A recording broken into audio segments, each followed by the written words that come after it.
¿Cómo le va? Muchas bendiciones para su vida. ¿Qué es una parábola? Pensemos. Quiero llevarles al capítulo 13 de Mateo y leamos los primeros versículos.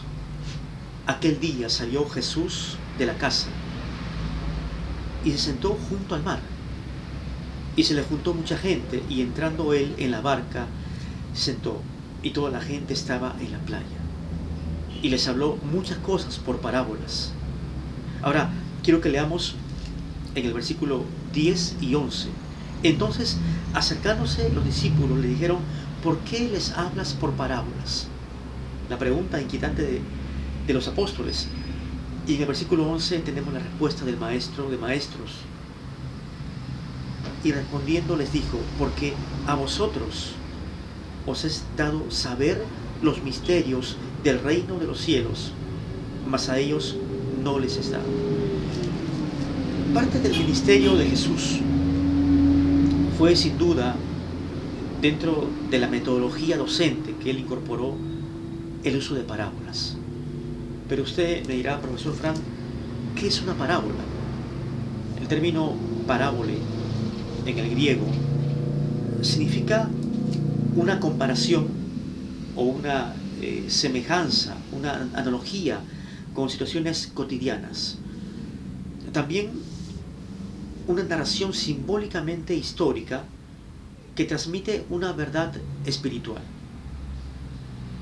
También puede ser definido como un relato enfocado en vivencias y en ejemplos para enseñar una sabiduría oculta, algo oculto.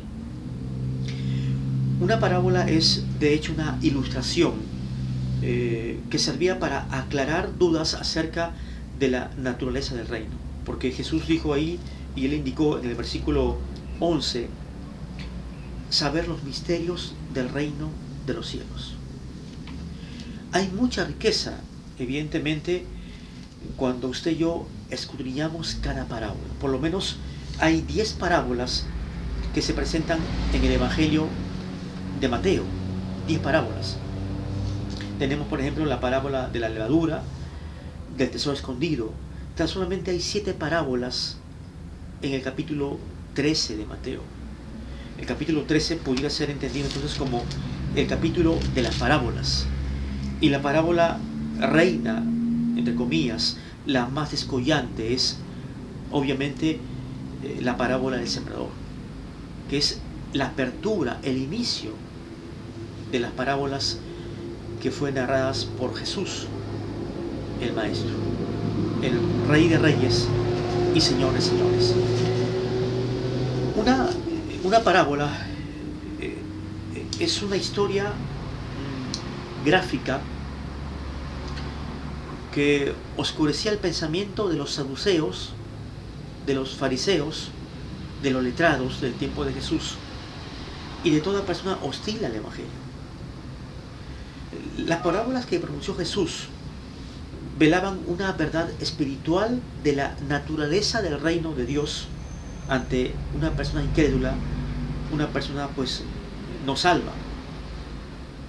Por ejemplo, cuando leemos en los versículos 13 en adelante del capítulo 13 de Mateo, por eso les habló por parábolas, porque viendo no ven y oyendo no oyen ni entienden.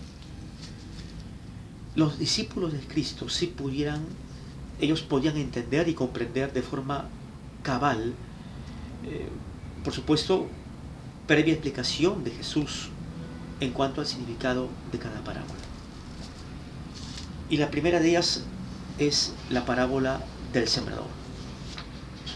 Del sembrador. El ámbito del reino de Dios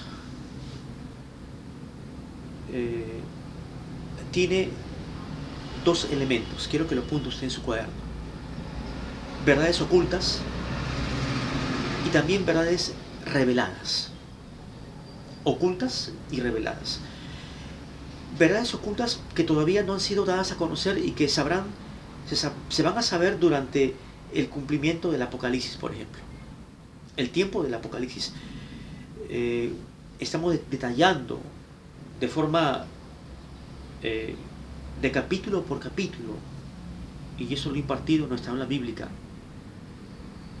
cada desarrollo, cada escena, cada cuadro juanino del Apocalipsis, la revelación total.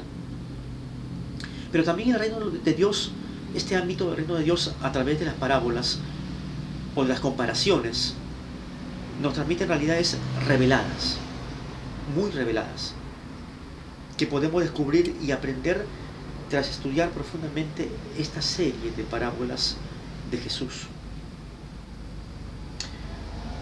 Por ejemplo, en la parábola del sembrador tenemos 4 terrenos, ¿verdad? 4 tipos o clases de corazones. En la parábola del trigo y la cizaña tenemos la distinción entre los hijos del reino y los hijos del maligno, los hijos del diablo. En el capítulo 13 de Mateo, en los versículos del 3 al 8, se nos narra la parábola famosísima del sembrador. Y en el versículo 9 leemos: el que tiene oídos para oír, oiga. Le pregunto a usted en este día, ¿usted tiene oídos para oír? ¿O no? ¿Usted tiene la audición espiritual desarrollada, ejercitada para poder estudiar y profundizar en cada parábola? Cuando leemos los 7 mensajes a las 7 congregaciones del Apocalipsis, lo que me llama a mí de una forma muy profunda la atención es este estribillo. Por ejemplo, en el capítulo 2 del Apocalipsis, en el versículo 7 leemos en la parte B: al que venciere le daré a comer del árbol de la vida, el cual está en medio del paraíso de Dios. Pero en el versículo 11, el que tiene oído, oiga lo que el Espíritu dice a las iglesias. También en el versículo 29 del capítulo 2, el que tiene oído, oiga lo que el Espíritu dice a las iglesias. En el capítulo 13, en el versículo 13, el que tiene oído, oiga. En el capítulo 3, en el versículo 22, el que tiene oído, oiga lo que el Espíritu dice a las iglesias. Usted puede oír lo que el Señor le está hablando, no de una forma mística, subjetiva, sino bajo el fundamento de esta revelación, de este canon bíblico, estos 66 libros que constituyen la Biblia, la palabra de Dios. Porque déjeme decirle algo: el Espíritu Santo nunca va a contradecir lo que está escrito. El que tiene oído, oiga. Sean bendecidos, y en la siguiente lección vamos a enfrascarnos en el estudio de la primera parábola, la parábola del sembrador. Conmigo será hasta la próxima. Suscríbase al canal de YouTube, denle un like, un me gusta a este video, y también compártelo con sus amigos, familiares en Cristo Jesús.